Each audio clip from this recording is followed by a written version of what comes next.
Hello everybody, I am Jmulls of Jmulls Gaming, and we need to revisit Dark Knight. When I first leveled it up, I made a video detailing my impressions with the job overall, and some of my issues that I had with it. However, I have since leveled Warrior, which has really shown a light on the issues that Dark Knight has more extensively. And I've talked about before how I didn't think Dark Knight was in a state to where it would require a rework, but I am now leaning in the direction that I think this thing just needs wholesale revision in nearly every aspect and element of it. So let's talk about Dark Knight, because historically this is probably my favorite job they've ever added into Final Fantasy XIV. I have a lot of fond memories on this thing, and its job quests are some of my favorite quests they've ever done. So when a job I particularly care about is in a state like this, I really want to hone in on it and address it. Because I can't think of a single element outside of the glamour, which may be the most important thing, let's be fair here. However, I can't think of a single gameplay element that Dark Knight has or brings to the table that the other tanks just don't do better. And I'm not talking about balance, and this is the important thing I want to convey. I could not physically care less about the numbers Dark Knight puts out. I care about how it feels to play. How much fun is it to press my buttons? Do I have interesting tools in my kit, my repertoire, that I bring to the table that make me go, hell yeah, dude, I'm playing Dark Knight, this feels good? And the sad reality is, not really. Like, the closest we come here, at least for me, are those rare occasions when I pop Blackest Night and the full shield gets eaten up, so I get my extra Dark Arts proc, but I don't suffer any significant damage after that. When that, like, Halley's Comet situation lines up, it feels pretty cool. Outside of that, not really. It feels either clunky, or especially in comparison to Gunbreaker and Warrior specifically for me, it just feels like it's a worse iteration of what those jobs bring to the table. Weaving in Edge of Shadow or Flood of Shadows into your GCD windows just feels like a worse version of what Gunbreaker has in order to feel busy with continuation and the various similar abilities that Gunbreaker has. So if I want a job that involves me pressing a lot of buttons, I would just go play Gunbreaker, because it does that playstyle, but more extensively and coherently in my opinion. If I want this self-sustain element for a tank, like the shield that the Blackest Night provides, or the heal that Abyssal Drain or Soul Eater provides, I would go play Warrior. Because Warrior does self-sustain just flat out better. You cannot put the Blackest Night and Bloodwedding in the same sentence. Whenever I hit Bloodwedding, I feel that visceral gain, especially in dungeons and giant AoE wall-to-wall pull scenarios. You feel that benefit that Bloodwedding brings to the table. Likewise, even on a regular boss fight, popping Bloodwedding can provide good enough healing to where I can sustain myself for quite a while. And while the Blackest Night's recast is shorter at 15 seconds compared to Bloodwedding's 25 seconds, I never really find myself in a situation where that's a notable difference. Where I'm like, oh, thank God the Blackest Night has a shorter cooldown than Bloodwedding. Thank God I'm playing Dark Knight for this very specific bit of job identity. That doesn't ever really happen, at least for me. And I'm not talking about the highest end content here. I'm talking just about day-to-day content. Because the people that play this game aren't just the people in the top 1% that are clearing ultimates and the like, or they're doing day 1 savages or whatnot. However, everyone is going to want their job to be fun, which is why I'm talking about how the job feels to play in lieu of necessarily how balanced it is. Because the top 1% will adjust to what is needed and what is requested of them. I just want the job to play in a fun way. I want to be able to play Dark Knight and go, heck yeah, dude, I have this moment where I'm glad I'm on Dark Knight specifically. That doesn't ever really happen. Let's talk about its big burst windows with Delirium. With Dawntrail, they combined Blood Weapon with Delirium. So the burst window is now less spammy and less busy. However, it's still just kind of bleh. At least we get some visual variety when it comes to Scarlet Delirium comeuppance and Tor Cleaver, which look awesome by the way. But at the end of the day, it doesn't really change how the job feels to play. And by reining in Delirium, by combining it with Blood Weapon, now the window feels no better off than, say, Inner Release on Warrior, or Requiescat windows on Paladin, let alone continuation with Gunbreaker. In a lot of ways, I think over the years we've seen other jobs take elements that were intrinsic to the Dark Knight idea, but Dark Knight never got anything new in an interesting mechanical way to compensate for everyone else getting its cool elements. I thought the Blackest Night was a rather cool spell when it was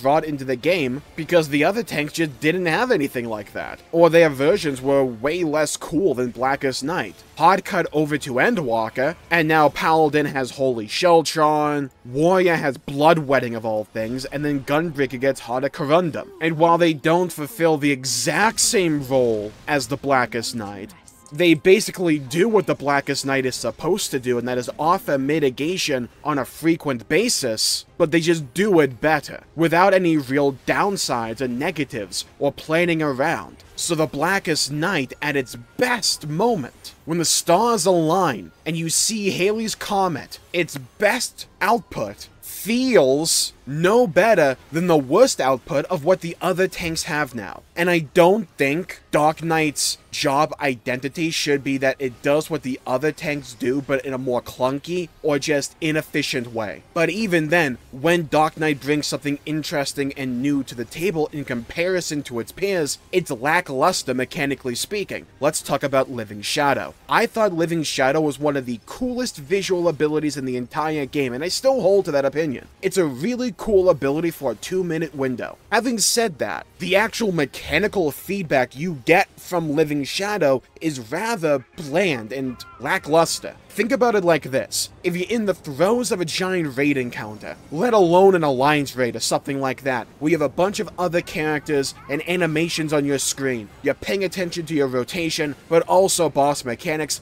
when you pop Living Shadow, do you even know where it is? But more so on top of that. Now, they remedied this a little bit when it came to Dawntrail, by implementing Dissustain. But when you pop Living Shadow, do you even have to care about it? Because at the end of the day, it's basically a glorified dot, where it's just doing a bunch of damage passively by itself. Now with Dissustain, you have a little bit of agency in that regard, and I like that. But I would like them to lean into it a bit more, or retool Living Shadow to where I, as the player, have more agency over what it does. Even if that agency was just that it replicated the abilities that I press. It would further incentivize me to play well because it would mirror my actions. And it would also look really cool to have my shadow buddy mirror what I'm doing. It would feel like Itadori and Toto from JJK doing Boogie Woogie. In a hotkey-based MMO like Final Fantasy XIV, what your buttons do matter. How they synergize with one another matter, because you're going to be playing these jobs ideally, especially if you main them, for many hours over the course of an expansion. So you want the buttons you do to feel good to press. And you want some abilities that you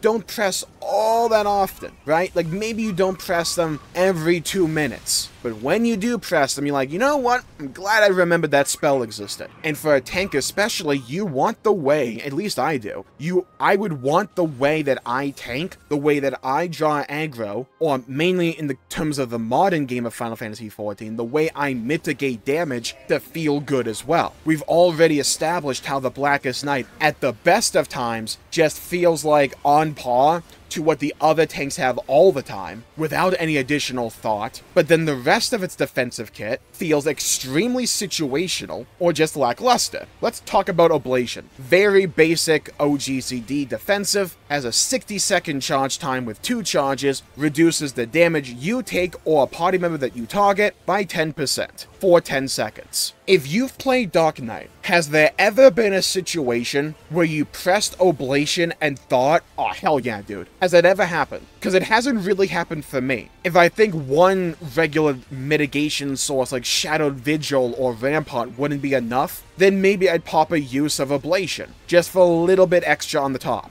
but ablation by itself is nothing really that gets me going. It's not going to get the hair on my arms to stand at attention, you know? And you pair that alongside two of its other defensive, like Dark Missionary, but also Dark Mind, being really situational in that they only work on magic damage, or Dark Mind with magic vulnerability, and I feel like I'm bringing less to the table. Now, back in the day, Dark Knight used to be able to, like, supplement its defensives with a lot of passive healing, with things like, not passive healing, but you know what I mean, with a lot of healing from things like Abyssal Drain. But for some reason, they've tied this thing to be the AoE version of Carve and Spit. And I think this is the element of Dark Knight that tells me the most as a player of Dark Knight, that I don't even know if they themselves are happy and content with Dark Knight. Because making Abyssal Drain the AoE version of Carve and Spit feels like a patchwork fix. Like, they don't know how to make this thing stand by itself separately in an interesting way to retain balance in the game, so they just said, okay, for now, until we come up with something better, let's just make it the AoE version of Carve and Spit to bring it in line to what the other tanks provide. Because most other tanks have some kind of analog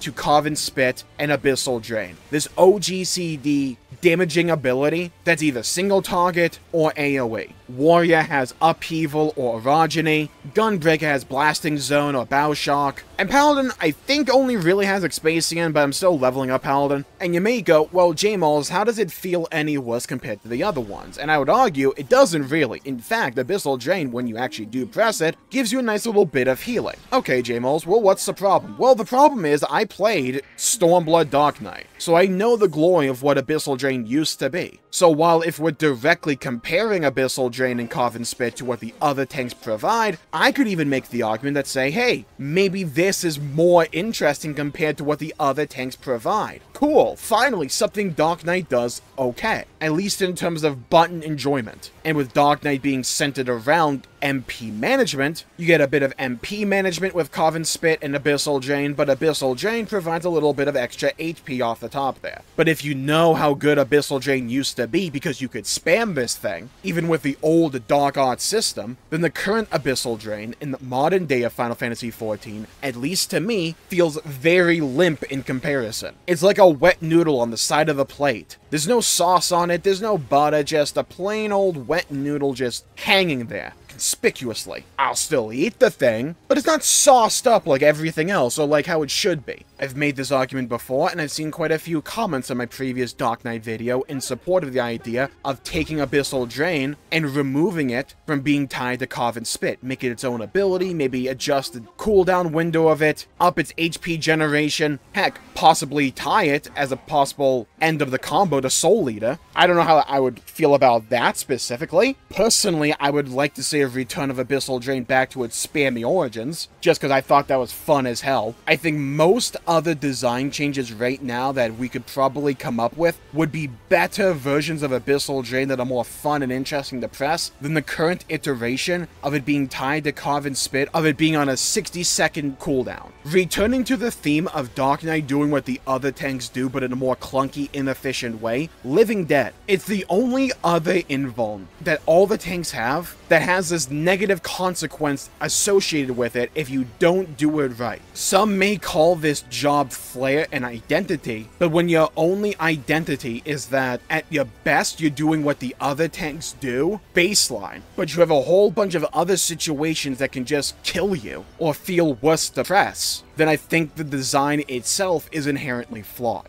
I don't mind Dark Knight being based around MP management. I'm fine with that. I just think the balance right now, they need to give you more MP across the board. That way we can utilize Edge of Shadow and Flood of Shadow and possibly even the Blackest Night on a more frequent basis, and I think that would get the pace of Dark Knight in a far more enjoyable position than it currently is. Because if I want a really fast-paced job, I'll go with Gunbreaker. And if I want a job with way more self-sustain, I just go Warrior. For a job whose aesthetic and job quests are as cool and unique as they are, the the mechanics of Dark Knight have been relegated to be kind of stale and feel scuffed in comparison to its peers, and that's the main point I want to get across here. The issues with Dark Knight to me are feeling far more systemic and ingrained to the job on the whole than they initially came across to me when I first leveled this thing in Dawntrail. And as I'm playing more of the other tanks, I just never have a situation where I want to play Dark Knight there. And I never have a situation where I'm like, dude, I really wish I was Dark Knight because